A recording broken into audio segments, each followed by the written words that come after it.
वो सीटेट जैसे competitive exams के लिए बहुत जरूरी है। बिल्कुल। हमारे पास जो नोट्स हैं उनमें अंतरिक्ष यात्रा है, पर्वतारोहण है, रेलवे टिकट की जानकारी, गाड़ियाँ और ईंधन भी है। हाँ, और ऐतिहासिक किले, नक्शे, मतलब काफी कुछ है। तो चलिए इसे समझना शुरू करते हैं। जरूर। तो सबसे पहले बात करते हैं अंतरिक्ष के सफर की। हमारे नोट्स में 2 अंतरिक्ष यात्रियों का जिक्र है। पहली है सुनीता विलियम्स। सुनीता विलियम्स। ये भारतीय मूल की दूसरी महिला अंतरिक्ष यात्री थी और इनके नाम एक रिकॉर्ड भी था अंतरिक्ष में सबसे लंबे समय तक रहने का। हाँ, 6 महीने से भी ज्यादा, जो उस समय एक बहुत बड़ा रिकॉर्ड था। और कहते हैं कि वो कल्पना चावला के अधूरे सपने को पूरा करने गई थी। जी। और एनसीईआरटी के हिसाब से देखें तो अंतरिक्ष के उनके अनुभव जानना बहुत जरूरी है। ये सीधे सीधे एग्जाम में पूछे जाते हैं। जैसे अंतरिक्ष में गुरुत्वाकर्षण नहीं होता, मतलब खिंचाव बल 0।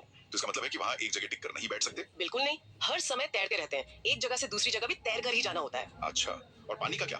पानी भी वो बुलबुलों की तरह, मतलब ब्लॉब्स की तरह उड़ता रहता है। तो फिर चेहरा कैसे धोते होंगे? उन्होंने बताया था कि बुलबुले पकड़कर कपड़ा गीला करना पड़ता था, फिर उस कपड़े से चेहरा साफ करते थे। ये तो काफी मुश्किल लगता है। और बालों वाली बात भी बड़ी मजेदार है। हाँ, कि कंघी करने की जरूरत ही नहीं पड़ती। क्यों? क्योंकि गुरुत्वाकर्षण नहीं है तो बाल हमेशा खड़े रहते हैं अपने आप। वाह, अच्छा दूसरा नाम है नील आर्मस्ट्रांग का। ये चांद पर उतरने वाले दुनिया के पहले व्यक्ति थे। जी, 1969 में। और एक बड़ा दिलचस्प फैक्ट है कि जब सुनीता विलियम्स 5 साल की थी तब उन्होंने नील आर्मस्ट्रांग की तस्वीर देखी थी। हाँ, चांद पर उतरते हुए। शायद वहीं से उन्हें प्रेरणा मिली हो सकता है। अच्छा, ग्लोब और पृथ्वी से जुड़े भी कुछ पॉइंट्स हैं। जैसे कि पृथ्वी पूरी तरह गोल नहीं है, संतरे जैसी है। हाँ, मतलब ध्रुवों पर थोड़ी चपटी। और एक और कॉन्सेप्ट है कि पृथ्वी पर ऊपर नीचे कुछ नहीं होता। ये थोड़ा समझाइए। मतलब सब कुछ सापेक्ष है, रिलेटिव है। जैसे अगर हम ग्लोब पर भारत को देखें तो हमारे ठीक दूसरी तरफ अर्जेंटीना के लोग हैं। तो हमारे हिसाब से उल्टे खड़े हुए। हाँ, और उनके हिसाब से हम उल्टे खड़े हैं। असल में कोई भी उल्टा नहीं है। ये सब गुरुत्वाकर्षण की वजह से है। समझ गया। चलिए अंतरिक्ष से अब पहाड़ों की ऊंचाई पर चलते हैं, पर्वतारोहण। और यहाँ मुख्य फोकस है बछेंद्री पाल पर। माउंट एवरेस्ट पर चढ़ने वाली पहली भारतीय महिला और दुनिया की 5वीं महिला। वो उत्तराखंड के गढ़वाल के नाकुरी गांव से थी ना? जी बिल्कुल। और उनके गाइड का नाम था ब्रिगेडियर ज्ञान सिंह। उन्होंने ट्रेनिंग कहाँ से ली थी? Nehru institute of mountaineering, Uttarkashi से। और वो तारीख और समय बहुत महत्वपूर्ण है। हाँ, बहुत। 23 मई 1984 दोपहर 1:07 पर जब उन्होंने एवरेस्ट की चोटी पर कदम रखा। जी, और वहाँ उन्होंने तिरंगा फहराया और करीब 43 मिनट बिताए। 43 मिनट, ये तो काफी समय है। बिल्कुल। अच्छा, अब जरा माउंट एवरेस्ट के बारे में कुछ तथ्य देख लेते हैं। ये दुनिया की सबसे ऊंची चोटी है। नेपाल में इसे सागरमाथा कहते हैं। इसकी ऊंचाई लगभग 8,848 मीटर है। हाँ, लेकिन एनसीईआरटी की किताबों में इसे 8,900 मीटर के करीब बताया गया है। ये अंतर क्यों है? शायद राउंड ऑफ किया गया हो या मापने के अलग अलग तरीकों की वजह से। एग्जाम में दोनों याद रखने चाहिए। ठीक है। पर्वतारोहण में टीम वर्क बहुत जरूरी होता होगा।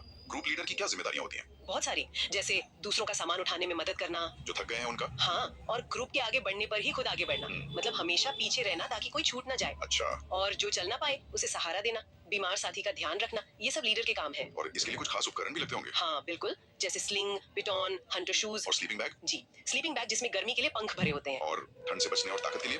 कुछ खाने को भी दिया जाता है। हाँ, विटामिन सी और आयरन की गोलियां दी जाती हैं। ये बहुत जरूरी है। ठीक है, तो चलिए पहाड़ों से उतरकर अब जमीनी यात्रा पर आते हैं। Railway ticket. एक आरक्षित रेल टिकट पर क्या क्या जानकारी होती है, ये सवाल अक्सर आता है। हाँ, इसमें सबसे पहले तो ट्रेन का नंबर होता है, सफर शुरू होने की तारीख, बर्थ और डिब्बे का नंबर, किराया और दूरी किलोमीटर में। ये सब तो ठीक है, लेकिन एक चीज है जो कंफ्यूज करती है, यात्री का नाम। हाँ, ये बहुत जरूरी पॉइंट है। यात्रियों का नाम टिकट के ऊपर प्रिंट नहीं होता। तो वो कहाँ होता है? वो पीएनआर से लिंक होता है। इसलिए परीक्षा के विकल्पों में अगर यात्री का नाम हो तो उसे अक्सर नहीं माना जाता है। अच्छा, ये ध्यान रखने वाली बात है। बिल्कुल। चलिए, यात्रा गाड़ियों और ईंधन के बिना तो अधूरी है। अब बात करते हैं पेट्रोलियम की। काला सोना। हाँ, जमीन के नीचे से निकलने वाला गहरा, गाढ़ा और बदबूदार कच्चा तेल, जिसे साफ करने के लिए रिफाइनरी भेजा जाता है। और इसी से हमें kerosene, diesel, petrol, engine oil, हवाई जहाज का ईंधन, एलपीजी गैस, मोम, कोलतार और ग्रीस, सब कुछ मिलता है। लिस्ट तो बहुत लंबी है। हाँ, पर एक आम गलती जो लोग करते हैं, क्या?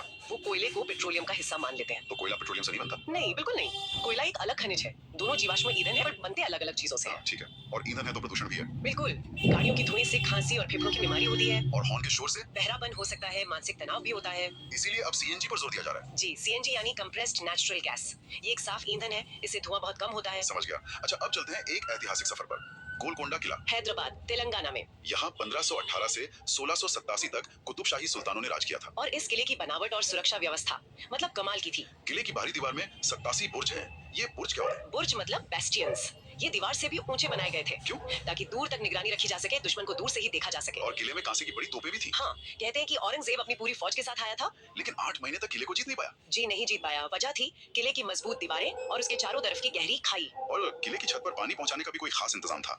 बहुत बेहतरीन, जिससे फव्वारे भी चलते थे। उस जमाने में ये इंजीनियरिंग का एक अद्भुत नमूना था। वाकई।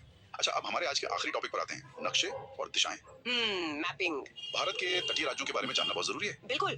तो अरब सागर जो पश्चिम में है, उसके किनारे कौन से राज्य हैं? गुजरात, महाराष्ट्र, गोवा, कर्नाटक, केरल। सही। और पूर्व में बंगाल की खाड़ी के किनारे? पश्चिम बंगाल, ओडिशा, आंध्र प्रदेश और तमिलनाडु। एकदम सही। और इन सबको याद रखने के लिए दिशाओं का ज्ञान बहुत अहम है। नक्शे में हमेशा ऊपर की तरफ उत्तर यानी नॉर्थ, और जम्मू कश्मीर उत्तर में। बिल्कुल। ये बहुत आसान लेकिन जरूरी कॉन्सेप्ट है। तो आज की चर्चा में हमने यात्रा के अलग अलग रूप देखे, अंतरिक्ष से लेकर पहाड़ तक, और ट्रेन से लेकर ऐतिहासिक किलों तक। हर यात्रा हमें कुछ नया सिखाती है। बिल्कुल, और ये सारे तथ्य सिर्फ परीक्षा के लिए नहीं है, ये हमें अपने देश और दुनिया को बेहतर तरीके से समझने में भी मदद करते हैं। आज की इस चर्चा के बाद एक सवाल सोचने के लिए छोड़ जाते हैं। अगर गोलकोंडा किले की डिजाइन और सुरक्षा के सिद्धांत, जैसे ऊंचे बुर्ज से निगरानी, गहरी खाई से सुरक्षा और पानी की आत्मनिर्भरता, अगर ये आज के दौर में किसी बड़ी इमारत या शहर की प्लानिंग में इस्तेमाल किए जाएं, तो वे कितने कारगर साबित हो सकते हैं। हाँ, हमारी आज की चुनौतियों के लिए वो कितने रेलेवेंट हो सकते हैं। अगला टॉपिक है जल, पानी। शायद दुनिया की सबसे आम चीज और शायद सबसे असाधारण भी। आज हम पानी की एक अलग ही दुनिया में उतरने वाले हैं। हम अक्सर सोचते हैं कि पानी की कमी का हल किसी नई तकनीक या शायद किसी बड़े डैम में छुपा है। हाँ, यही लगता है। लेकिन क्या हो अगर इसका जवाब हमारे इतिहास में, हमारे ही पुरखों की समझदारी में छुपा हो? ये एक बहुत बड़ा सवाल है, और इसी सवाल का जवाब ढूंढने के लिए आज हम एक सफर पे चलेंगे। कहाँ से शुरू करें? हम देखेंगे कि हजारों साल पहले भारत में पानी को कैसे सहेजा जाता था। फिर हम आज के दौर में लौटेंगे और देखेंगे कि कुछ लोग उसी पुरानी समझ को कैसे जिंदा कर रहे हैं। अच्छा, हम पानी के कुछ हैरान करने वाले वैज्ञानिक पहलुओं को भी छुएंगे, और आखिर में इस बात का सामना करेंगे कि जब हम पानी का सम्मान करना भूल जाते हैं तो क्या होता है। तो चलिए इस सफर की शुरुआत करते हैं अतीत से। जब भी पुराने जमाने के वाटर मैनेजमेंट की बात होती है, एक नाम हमेशा सामने आता है, घड़सीसर। घड़सीसर, हाँ, जैसलमेर में। नाम से लगता है कि शायद कोई एक तालाब होगा। और यहीं पर हम अक्सर गलती कर जाते हैं। घड़सीसर सिर्फ एक तालाब नहीं था। तो फिर क्या था? ये एक फिलॉसफी थी, पानी की हर बूंद को सम्मान देने का एक जीता जागता सिस्टम। सर का मतलब होता है तालाब। ओके। राजा घड़सी ने इसे लोगों के साथ मिलकर बनवाया था, और इसकी बनावट कमाल की थी। ये असल में 9 तालाबों की एक चेन थी। 9 तालाबों की चेन, मतलब एक के बाद एक? बिल्कुल, कल्पना कीजिए, बारिश होती है, पहला तालाब लबालब भर जाता है।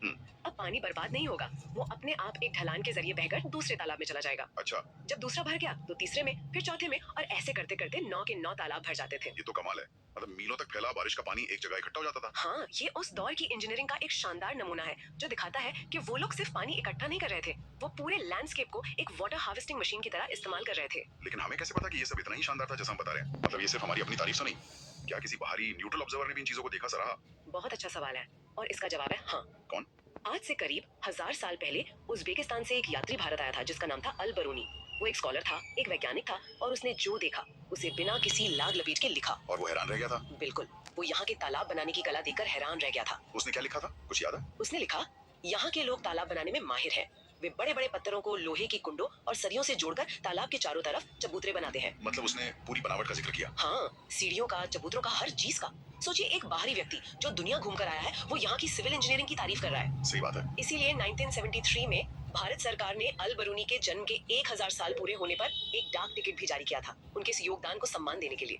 इन तालाबों के अलावा एक और चीज का बहुत जिक्र होता है, बावड़ी। Step wells. हाँ, सीढ़ीदार कुएं। ये क्या थे? मतलब कुएं तो थे, पर सीढ़ियों का क्या काम था? बावड़ियां सिर्फ पानी का स्रोत नहीं थी, वे सामाजिक और सांस्कृतिक केंद्र थी। लोग पानी भरने आते, सीढ़ियों पर बैठकर बातें करते, आराम करते। ये वास्तुकला के भी अद्भुत नमूने थे। लेकिन समय के साथ हमारी इनसे दूरी बन गई, बहुत ज्यादा। इसी दूरी का एक बहुत बड़ा उदाहरण 1986 में जोधपुर में देखने को मिला। हाँ, वो सूखे वाली घटना। जब शहर में भयानक सूखा पड़ा और पानी के सारे स्रोत सूख गए, तब लोगों को एक भूली बिसरी पुरानी बावड़ी की याद आई। जब उसे साफ करने का काम शुरू हुआ, तो पता है उसमें से क्या निकला? 200 ट्रक कचरा। 200 ट्रक। ये सिर्फ लापरवाही नहीं है, ये तो एक जीवन देने वाले स्रोत को कूड़ेदान में बदल देने जैसा है। बिल्कुल, ये एक बहुत गहरे डिस्कनेक्ट को दिखाता है। हुआ ये कि जब घरों में नल से पानी आने लगा, तो बावड़ी का सामाजिक काम खत्म हो गया। मतलब वो मिलने जुलने की जगह नहीं रही, बस जमीन में एक गड्ढा बनकर रह गई। तो यहाँ से एक बहुत बड़ा सबक मिलता है, ये संरचनाएं सिर्फ वाटर इंजीनियरिंग के बारे में नहीं थी, ये सोशल इंजीनियरिंग का भी हिस्सा थी। और जैसे ही वो सामाजिक बंधन टूटा, ये भौतिक ढांचा भी बर्बाद हो गया। तो अगर ये साझा जिम्मेदारी का खो जाना ही असली समस्या है, तो क्या आज के दौर में कोई इस जिम्मेदारी को फिर से जोड़ने की कोशिश कर रहा है? बिल्कुल है, और यही उम्मीद की बात है। ऐसी ही एक संस्था है तरुण भारत संघ। हाँ, मैंने सुना है इनके बारे में। ये दशकों से राजस्थान के सूखे इलाकों में काम कर रही है, और उनका काम करने का तरीका बहुत सीधा है। वो लोगों को अपनी मदद खुद करने के लिए सशक्त करते हैं। दड़की माई की कहानी इसका एक बेहतरीन उदाहरण है। दड़की माई, ये राजस्थान के अलवर जिले की है ना? हाँ, उस गांव में पानी की इतनी किल्लत थी कि महिलाओं का पूरा दिन सुबह से लेकर रात तक बस पानी भरने में निकल जाता था। और जानवरों के लिए चारे पानी का इंतजाम? हाँ, उसमें भी उनके पास अपनी जिंदगी के लिए कोई समय ही नहीं था। फिर तरुण भारत संघ की मदद से गांव के लोगों ने मिलकर अपने गांव में एक तालाब बनाया। और इसका असर क्या हुआ? सिर्फ पानी की समस्या हल हुई? नहीं, असर उससे कहीं ज्यादा गहरा था। जब तालाब में पानी आया, तो आसपास की जमीन में नमी लौटी, घास उगी, जानवरों को चारा पानी गांव में ही मिलने लगा। अच्छा। इससे दूध का उत्पादन बढ़ गया और लोगों की आमदनी बढ़ी। जिन महिलाओं का पूरा दिन पानी के संघर्ष में बीता था, अब वो समय बचने लगा। तो ये सिर्फ एक तालाब बनने की कहानी नहीं?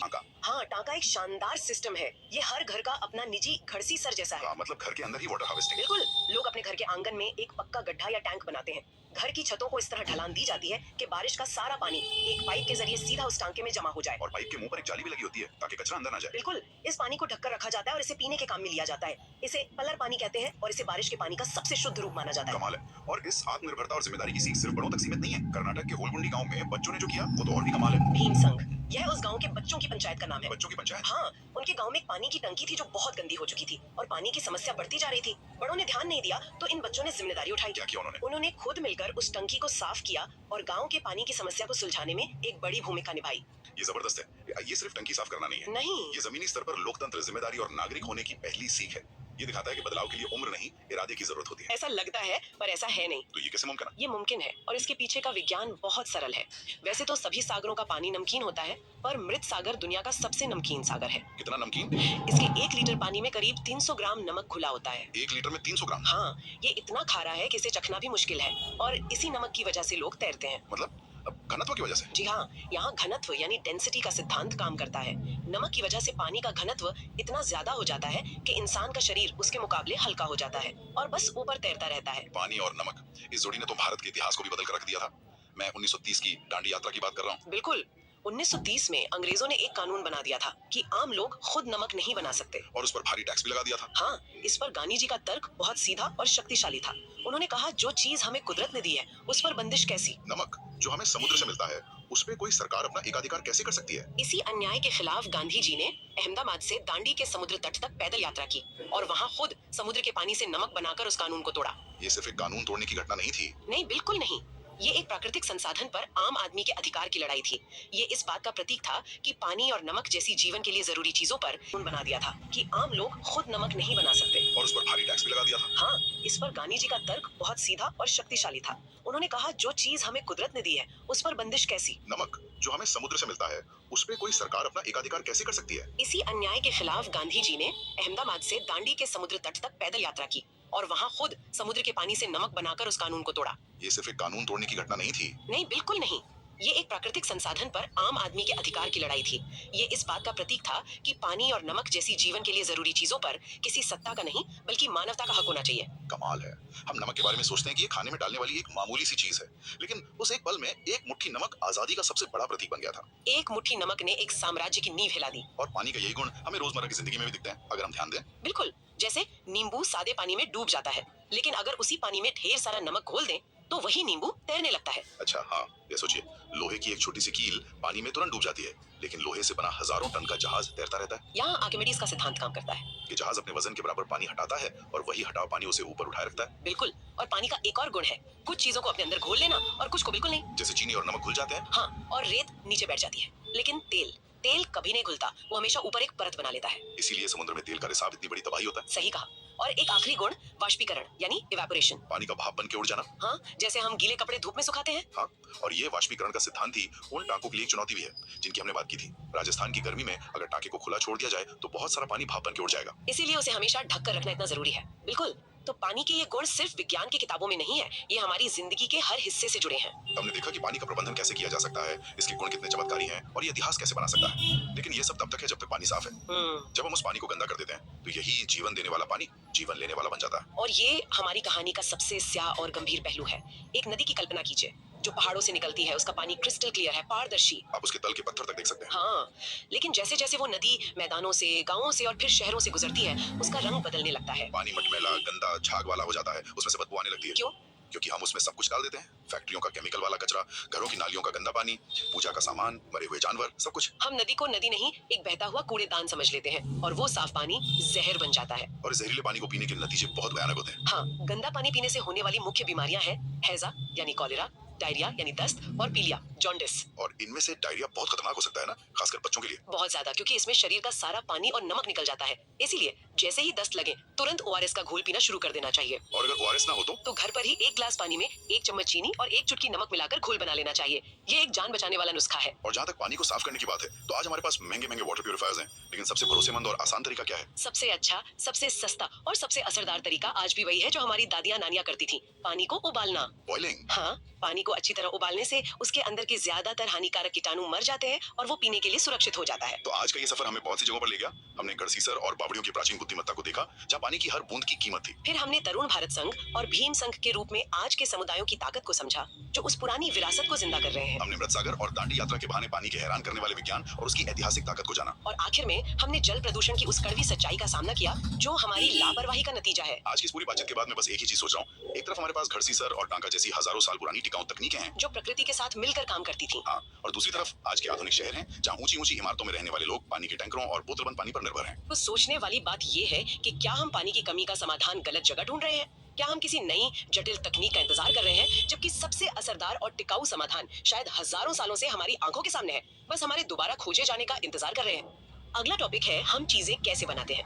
आज की हमारी पड़ताल भारत की जड़ों से जुड़ी है। हम देखेंगे कि कैसे सदियों पुरानी कला, खेती के अनोखे तरीके और कुछ कमाल के आविष्कार आज भी हमारे जीवन का हिस्सा है। जी, और हमारे पास जो जानकारी है वो भारत की विविधता और यहाँ के लोगों के हुनर की कहानी कहती है। तो चलिए इस कहानी को परत दर परत खोलते हैं। शुरू करते हैं भारत की मशहूर कला और शिल्प से। सबसे पहले बात करते हैं मधुबनी चित्रकला की। इसका नाम तो बहुत सुना है, पर ये कहाँ की है और इसमें ऐसा क्या खास है? मधुबनी जैसा नाम से ही पता चलता है, ये बिहार के मधुबनी जिले की कला है। अच्छा, और ये कोई नई कला नहीं, बहुत पुरानी लोक कला है।